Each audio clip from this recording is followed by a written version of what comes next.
Hi అండి, ఎలా ఉన్నారు? అందరూ బాగున్నారు కదా? మేము బాగున్నామండి. మీరందరూ కూడా బాగుండాలని ఆ భగవంతుడిని మనస్ఫూర్తిగా ప్రార్థిస్తున్నాను. ఎల్లుండి రెండో శ్రావణ శుక్రవారం వరలక్ష్మి వ్రతం కదా. మనం అందరం అంటే కొంచెం పెద్ద ఏజ్ వాళ్ళం. ఎప్పటి నుంచో మనం ఆల్రెడీ ఈ పూజ అది చేసుకుంటూ ఉంటాము. అయితే కొత్తగా పెళ్ళైన వాళ్ళు, చిన్న వయసు పిల్లలు ఉంటారు కదా, వాళ్ళు ఎలా చేసుకోవాలమ్మా ఏంటమ్మా అనే సందిగ్ధంలో ఉంటారేమోనని చెప్పేసి తెలియని వాళ్ళ కోసం నాకు తెలిసిన 4 మంచి మాటలు మీతో చెప్పాలని ఇలా వీడియో ముందుకు వచ్చాను. ఏంటంటే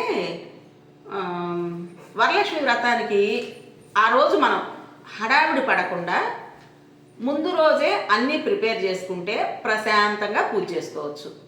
అంటే గురువారం సాయంత్రమే చక్కగా స్నానం చేసేసి 7 గంటల తర్వాత గడపలు పూజించుకోండి.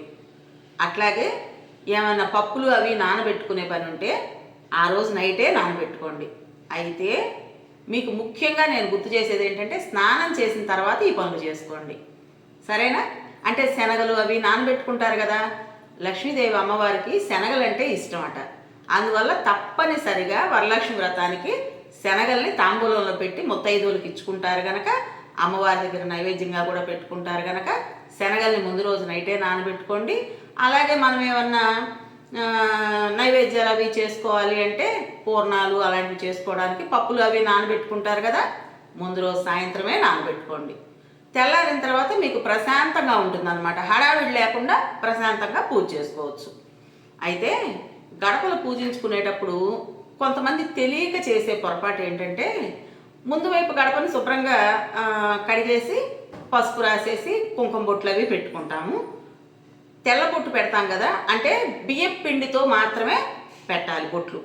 పసుపు కుంకుమతో పాటు బియ్యపు పిండితో పెట్టాలి.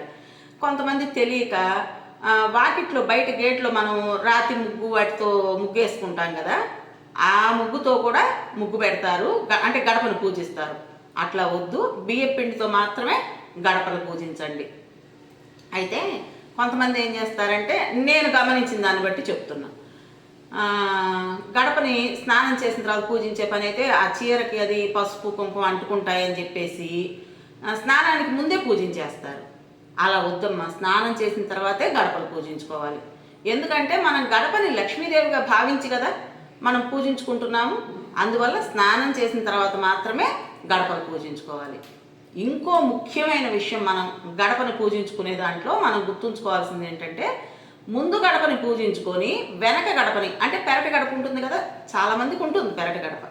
సరే, లేని వాళ్ళు అంటే వదిలేయండి. పెరటి గడప ఉన్నవాళ్ళు పెరటి గడపని పట్టించుకోరు. అసలు అది చాలా పొరపాటు అనమాట. తప్పనిసరిగా పెరటి గుమ్మాన్ని కూడా పూజించుకోవాలి. అలాగే కొంతమందికి ఉత్తరం వైపు కూడా ఇంకో గుమ్మం ఉంటుంది, ఆ గుమ్మాన్ని కూడా పూజించుకోవాలి. ఒక్క ముందు గుమ్మం పూజించేసి గమ్ముగా ఉండకండి. ఎందుకంటే మనము పూజ చేసుకుంటుంది ఎందుకు? మహాలక్ష్మి అమ్మవారిని ఆహ్వానిస్తున్నాం. అలాగే వెనక నుంచి జ్యేష్ఠాదేవిని లోపలికి రాకుండా చూసుకోవడం కూడా అంతే ముఖ్యం. ఎప్పుడైతే గడప అంటే వెనక గడప అపరిశుభ్రంగా ఉంటుందో, పూజా పునస్కారం లేకుండా ఉంటుందో, జ్యేష్ఠాదేవి ఆ గడపలో నుంచే లోపలికి వస్తుందిట, ఆ గడప దగ్గర కాచుకుని కూర్చుంటుందిట. అందువల్ల నేను మరీ చెప్తున్నాను, ముందు గడపతో పాటు పెరటి గుమ్మాన్ని కూడా శుభ్రం చేసుకోండి. చక్కగా పసుపు రాసి బొట్లు పెట్టి పూజ చేసుకోండి. అలాగే తెల్లవారిన తర్వాత మామిడాకు తోరణాలు కట్టుకుంటారు కదా, కొంతమంది మామిడి ఆకులు తీసుకొచ్చి అలాగే తోరణం కట్టేయటం కూడా నేను గమనించాను. అంటే తెలిసి ఎవరు చెయ్యరు, తెలియక చేసే పనులు ఇవన్నీ. మామిడాకులు తెచ్చుకున్న తర్వాత తప్పనిసరిగా శుభ్రంగా నీళ్లతో కడిగి ఆ నీళ్ళన్నీ ఒడిచిన తర్వాతే గుమ్మానికి తోరణాలు కట్టుకోండి, సరేనా? ఇలా చేసుకున్న తర్వాత మనం ఇక ప్రశాంతంగా పూజకి కావాల్సినవన్నీ ముందే సిద్ధం చేసి పెట్టుకున్నాం కాబట్టి ప్రశాంతంగా పూజ చేసుకోవచ్చు అనమాట. అయితే నైవేద్యాలు కొంతమంది ఏం చెప్తారంటే 5 రకాలు చేయాలి, 9 రకాలు చేయాలి అలా అనుకుంటారు. అంటే అందరూ చెప్పరు, అలా అనుకుంటారు కొంతమంది. అయితే మన శక్తిని బట్టి అమ్మా, నైవేద్యాలు చేసుకోవడం అనేది మన శక్తిని బట్టి ఉంటుంది. కొండంత దేవుడికి కొండంత పత్రి మనం సమర్పించుకోలేము అంటారు కదా పెద్దవాళ్ళు. అలాగే 3 రకాల నైవేద్యాలు చేసుకోవచ్చు. అయితే ఒక్కటి కాకుండా ఉంటే బాగుంటుంది అంటారు పెద్దవాళ్ళు. మరి పొంగల్ పెట్టేసి అమ్మవారికి దండం పెట్టుకోవడం కాకుండా ఇంకేమన్నా ఇంకో 2 రకాలు కూడా చేసుకోవచ్చు అంటారు. ఇంకో 2 రకాలు అంటే ఏముందమ్మా, పొంగల్ పెట్టుకోవడానికి మనం అన్నం వండుకుంటాం కదా, 2 నిమ్మకాయలు పిండుకున్నాం అనుకోండి, పులిహోర రెడీ అవుతుంది. అలాగే కొంచెం పాయసం చేసుకోవచ్చు, లేదు దద్దోజనం కలుపుకోవచ్చు. ఒక్కసారి అన్నం వండుకున్నామంటే ఈ 3 రకాల నైవేద్యాలు మనకి రెడీ అయిపోతాయి. అట్లాగా 3 రకాల నైవేద్యాలు ఓపిక ఉన్నవాళ్ళు, శక్తి ఉన్నవాళ్ళు 5 రకాలు, 9 రకాలు కూడా చేసుకుంటారు. పూర్ణాలు, బొబ్బట్లు ఇలాగనమాట. అయితే కొంతమంది ఏం చేస్తున్నారంటే ఈ మధ్య కాలంలో నేను గమనించింది, ఇంట్లో చేసుకునే ఓపిక లేక కావచ్చు, టైం లేక కావచ్చు, వాళ్ళు ఏం చేస్తున్నారు, బయట తెలిసిన వాళ్ళు తయారు చేసి అమ్ముతున్నారు హోమ్లీగా. చక్కగా స్నానం చేసి తయారు చేస్తారు వాళ్ళు, అక్కడ కొనుక్కొచ్చుకుంటున్నారు. బొబ్బట్లు కావచ్చు, పూర్ణాలు కావచ్చు, ఇలాగ. అంటే జస్ట్ మీకు తెలియజేస్తున్నాను అంతే. మేమైతే మాత్రం ఇంట్లో చేసుకున్నవే మేము అమ్మవారికి నైవేద్యంగా పెట్టుకుంటాం. పొంగల్ చేసుకుంటాము, ఎవరమైనా ముందు అమ్మవారికి పొంగల్ చేసుకుంటాం కదా పూజ దగ్గర. అలాగే పాయసం, దద్దోజనం, లేదంటే ఇదిగో పులిహోర, అలాగనమాట. ఇన్నే చేసుకోవాలి, అన్నే చేసుకోవాలి నైవేద్యాలని మాత్రం ఏమీ అనుకోకండి, మీ శక్తి మేరకు చేసుకోండి. అలాగే శనగలు మాత్రం తప్పనిసరిగా ఉండేలాగా చూసుకోండి. ఉడకబెట్టకండి శనగల్ని, నానబెట్టిన శనగలు మాత్రమే అమ్మవారికి పెట్టాలి. ముత్తైదువులకు తాంబూలం ఇచ్చుకుంటాం కదా, ఆ తాంబూలంలో కూడా శనగలు పెట్టి ఇవ్వండి, సరేనా? ఇకపోతే పూజ దగ్గర కూర్చునేటప్పుడు ముందుగానే మీకు అన్నీ పూజ దగ్గరికి ఏమేం కావాలో అన్నీ అక్కడ పెట్టుకొని సిద్ధం చేసి పెట్టుకొని కూర్చోండి. మీరు నేల మీద కూర్చోకండి, చాప వేసుకొని కూర్చోండి. అమ్మవారిని కొంచెం ఎత్తుగా పెట్టుకుని మీరు చాప వేసుకొని చాప మీద కూర్చోండి.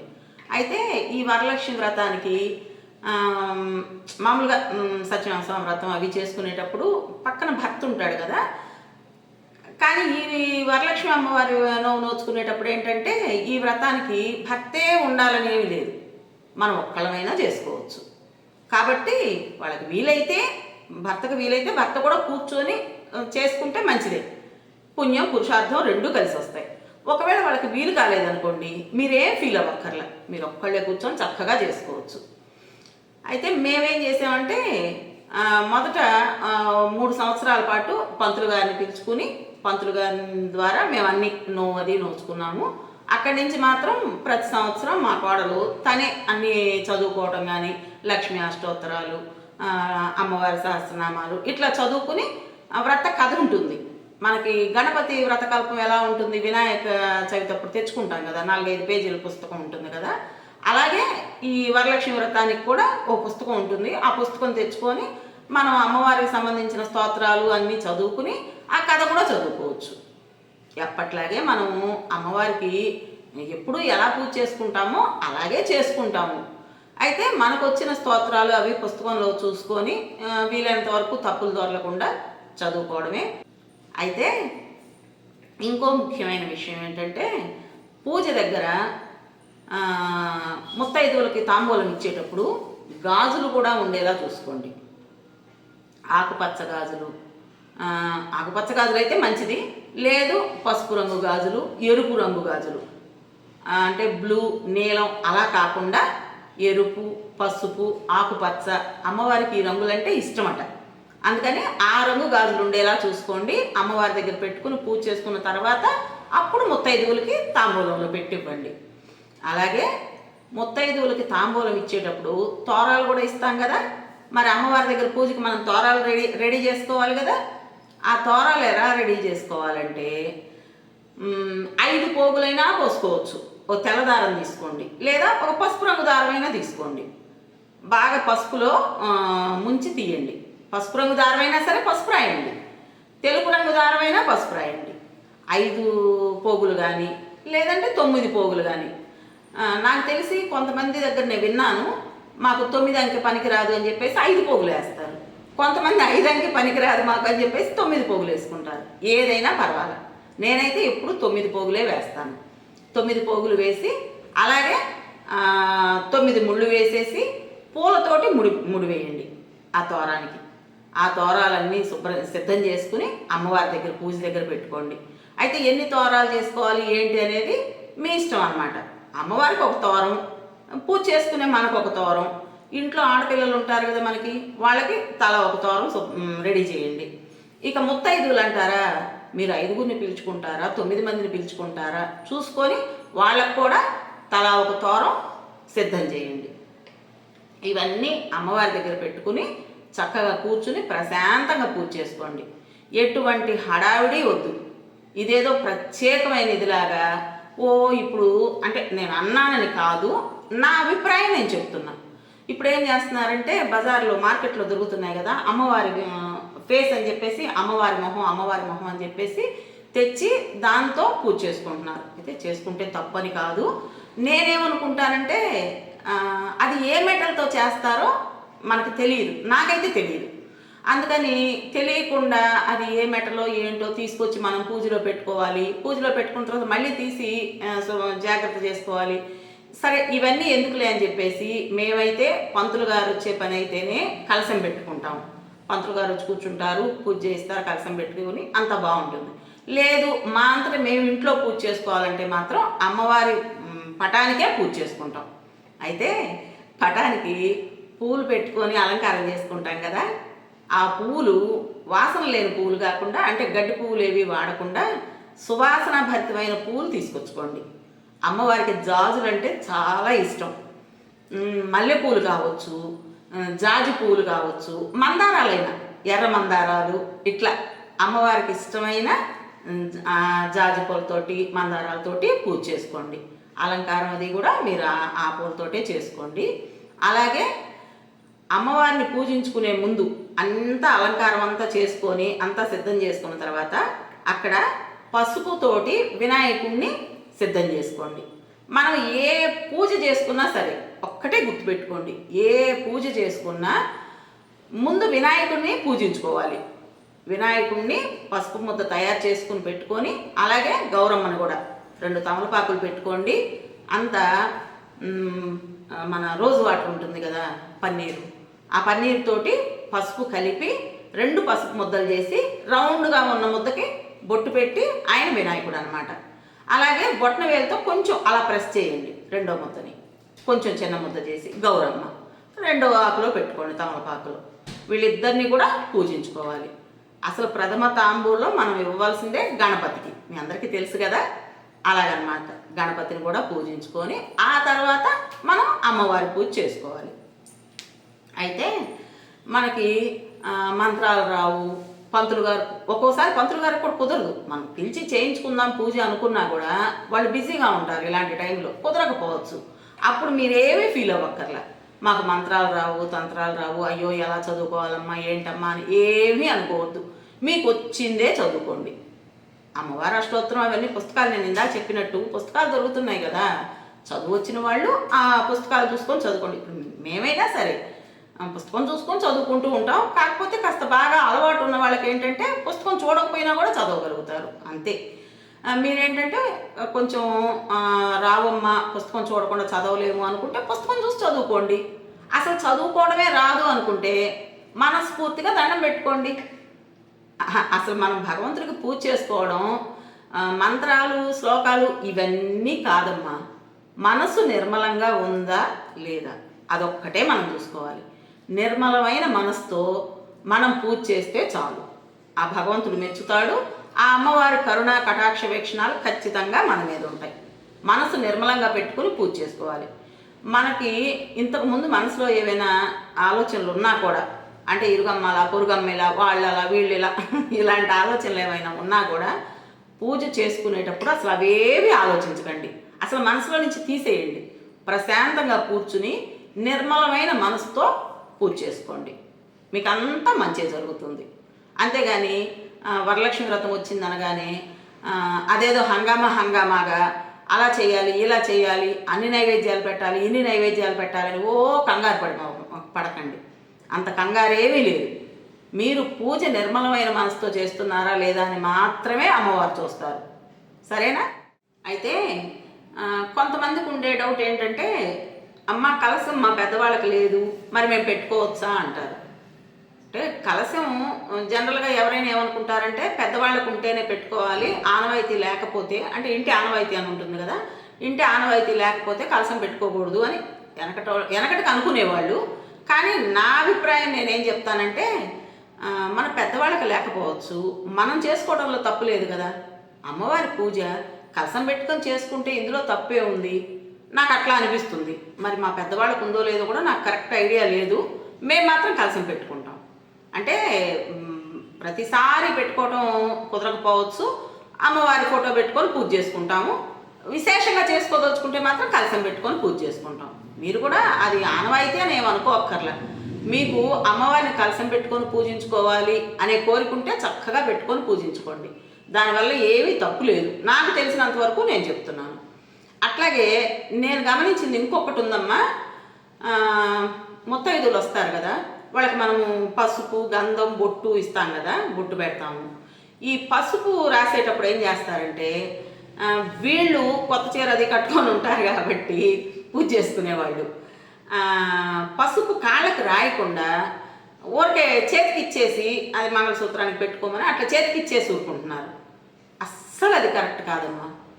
మనం ముత్తైదువుల్ని పూజించుకునే విధానం ఏంటంటే, గంధం పెట్టి బొట్టు పెట్టిన తర్వాత పసుపు కూడా చక్కగా వాళ్ళ కాళ్ళ నిండుగా పచ్చగా మనం రాయాలి. ఆ పసుపు రాసేదానికి కూడా విధానం ఉంది, ఎలా పడితే అలా రాయకూడదు. కొంతమంది ఏం చేస్తారు, పసుపు ఒక్క చేత్తో ఇలా తీసుకుని ఇలా రాసేస్తారు. ఒక్క చేత్తో పసుపు ఎప్పుడూ రాయకూడదు. ముత్తైదువుల కాళ్ళకు పసుపు రాసేటప్పుడు 2 చేతులతో పసుపు రాయాలి. ఇలా చక్కగా ఎక్కడా కాలికి పొడి అనేది ఉండకూడదు. వేళ్ల సందుల్లో కూడా చక్కగా రాయాలి, పొడి లేకుండా చూడండి. అట్లా చక్కగా పసుపు రాయాలి. అలాగే వచ్చిన ముత్తైదువుల్లో కూడా కొంతమంది, అంటే నా ఏజ్ గ్రూప్ వాళ్ళు కూడా నేను గమనించాను కాబట్టి చెప్తున్నాను. ఏమంటారంటే, మంచి చీరలు, అదే కొత్త చీరలు కట్టుకొని వస్తారు కదా, అమ్మో కాళ్ళకు పసుపు రాస్తే ఆ చీరలు కట్టుకుంటుంది అని అనుకొని వద్దులేమ్మా అని చెప్పేసి బొటన వేలుకి రాయించుకుంటారు. బొటన వేలు వరకు పసుపు రాసుకోవటం అస్సలు కరెక్ట్ కాదట. పంతులు గారే చెప్పారు, కాలు నిండుగా పసుపు రాసుకోవాలి. మా చీర పాడైపోతుంది వద్దులేమ్మా అని పొరపాటును కూడా కాళ్ళు వెనక్కి తీసుకోకండి. చక్కగా 2 కాళ్ళకి పసుపు రాయించుకోండి. మరి ముత్తైతనం అంటే అదే కదా, మొహాన్ కుంకుమ, కాళ్ళకు పసుపు. నాకు తెలిసినంత వరకు చెప్తున్నాను. అలాగే కాసు గురించి కూడా డౌట్ ఉంది కొంతమందికి. అమ్మ ప్రతి సంవత్సరం కాసు కొనుక్కోవాలంటే శక్తి ఉన్నవాళ్ళు ఉంటారు, లేని వాళ్ళు ఉంటారు. అలాంటి వాళ్ళు ఏంటంటే, ఒక్కసారి కాసు కొనుక్కుంటే దేవుడి దగ్గర పెట్టుకుని, అంటే అమ్మవారి దగ్గర పెట్టుకుని పూజ చేసుకున్న తర్వాత 3వ రోజు ఎప్పుడో తీసి శుభ్రం చేసేసుకుని బీరువాలో మనం ఎప్పుడంటే అప్పుడు ముట్టుకునే చోట కాకుండా లోపల పెట్టేసేయండి. మరలా వచ్చే సంవత్సరం తీసుకుని ఆవు పాలతో శుభ్రం చేసుకుని కాసుకు పూజ చేసుకుని అమ్మవారి దగ్గర పెట్టుకోవచ్చు. ఒక్కసారి కాసు కొనుక్కుంటే ప్రతి సంవత్సరం ఆ కాసుతోనే అమ్మవారిని పూజించుకోవచ్చు. కాకపోతే శక్తి ఉన్న వాళ్ళు ఏం చేస్తారు, ప్రతి సంవత్సరం ఒక కాసు కొనుక్కొచ్చుకుంటారు, ఈ మంగళసూత్రాల చైన్లో కట్టుకుంటారు. ఓ 10, 12 అయిన తర్వాత అవన్నీ చెడగొట్టి ఒక వస్తువు చేయించుకుంటారు. అది ఎవరెవరి శక్తిని బట్టి వాళ్ళమ్మ, అంతే.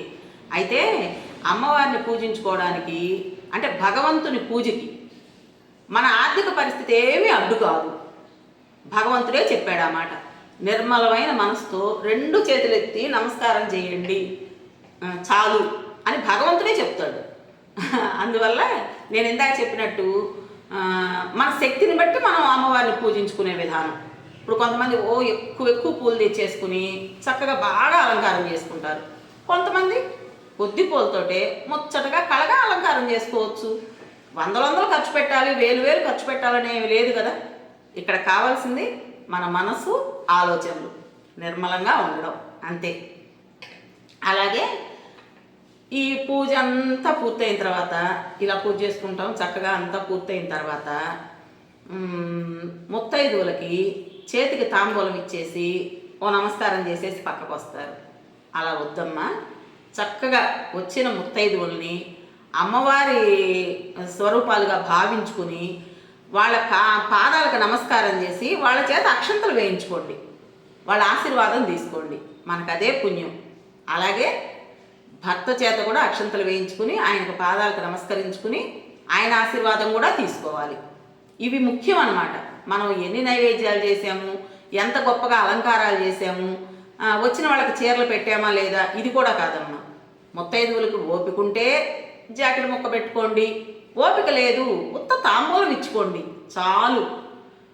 అమ్మవారి దగ్గర మనం ఎలా ఉంటే ఒక కొత్త చీర పెట్టుకుంటాం, లేదనుకోండి 2 జాకెట్ ముక్కలు పెట్టుకుని దండం పెట్టుకుంటాం, అంతే కదా. అయితే ఈ పూజ అంతా ఇంత చక్కగా ఇంత నిర్మలంగా చేసుకున్న తర్వాత అందరితో ఆశీర్వాదాలు అవి తీసుకున్న తర్వాత ముత్తైదుల ఆశీర్వాదం, భర్త ఆశీర్వాదం, మన ఇంట్లో పెద్దవాళ్ళు ఉంటారు కదా, తల్లి కావచ్చు, అత్తగారు కావచ్చు, వాళ్ళ ఆశీర్వాదం తీసుకున్న తర్వాత మీకు ఓపిక ఉంటే ఆ వచ్చిన ముత్తైదులకు కూడా భోజనం పెట్టుకోండి. లేదంటే మీరు కూర్చొని చక్కగా మీ వాళ్ళతో కలిసి భోజనం చేసుకోండి, వాళ్ళకి తాంబూలం ఇచ్చి పంపించేయచ్చు. అయితే మీరు రెగ్యులర్గా తినే కంచంలో కాకుండా విస్తట్లో భోజనం చేయండి. పూజ చేసుకున్నాం కాబట్టి అమ్మవారికి అరిటాకు కానీ, అరిటాకు దొరకలేదనుకోండి విస్తళ్ళు ఉన్నాయి కదా, విస్తట్లో భోజనం చేయండి, అంతే. అయితే ఈ వరలక్ష్మి వ్రతం అనేది 2వ శుక్రవారమే చేసుకోవాలని ఏమీ లేదమ్మా. ఆడవాళ్ళం ఆ రోజు కుదరచ్చు, కుదరకపోవచ్చు, అంటే మన ఇబ్బందులు మనకు ఉంటాయి కదా. అందువల్ల ఆ రోజు కుదరని వాళ్ళు శ్రావణ మాసంలో ఏ శుక్రవారమైనా నోచుకోవచ్చు. అమ్మవారి నోము అనేది వరలక్ష్మి వ్రతం ఏ శుక్రవారమైనా చేసుకోవచ్చు. 3వ శుక్రవారం చేసుకోవచ్చు, 4వ శుక్రవారం చేసుకోవచ్చు. ఇంకా కొంతమంది అయితే అప్పుడు కుదురుతుందో కుదరదో అని తొలి శుక్రవారమే చేసుకుంటారు. అందువల్ల మనకున్న ఇంట్లో పరిస్థితులను బట్టి మనం ఏ శుక్రవారం చేసుకుందాము అనేది ముందుగానే ఒక మాట అనుకుని దాని ప్రకారమే మీరు అమ్మవారి పూజ చేసేసుకోండి, సరేనా. నేను ఇవన్నీ టూకీగా పైన చెప్పేశాను అనుకోకండి. మేమేం చేస్తామో ఇంట్లో మేము పూజ ఎలా చేసుకుంటామో అదే చెప్పాను. అయితే ఒక్కటమ్మా, అందరికీ అన్నీ సంపూర్ణంగా తెలిసి ఉండాలి అని ఏమి లేదు, ఖచ్చితంగా తెలిసి ఉంటుంది అని కూడా అనుకోకండి. ఇప్పుడు ఇన్ని మాటలు చెప్పి నాకు కూడా తెలియనివి కొన్ని ఉండొచ్చు కదా, అంతే కదా. అలాంటప్పుడు ఏం చేయాలంటే మీకు తెలిసిన 4 మంచి మాటల్ని కామెంట్స్ రూపంలో నాకు తెలియజేయండి, సరేనా. నాకు తెలియని విషయాలు నేను కూడా తెలుసుకుంటాను మీ ద్వారా. నేను ఎలాగైతే తెలియని వాళ్ళు తెలుసుకుంటారు అని నాకు తెలిసిన 4 మంచి మాటలు మీకు చెప్పాను, అలాగే మీ ద్వారా కూడా నేను తెలుసుకుంటాను, సరేనా. మరి మీ అందరికీ మరొక్కసారి వరలక్ష్మి వ్రత శుభాకాంక్షలు తెలియజేసుకుంటూ ఈ వీడియో ఇంతటితో ముగిస్తున్నాను. రేపు మరో మంచి వీడియోతో కలుద్దాం. అప్పటి వరకు ఉంటానండి.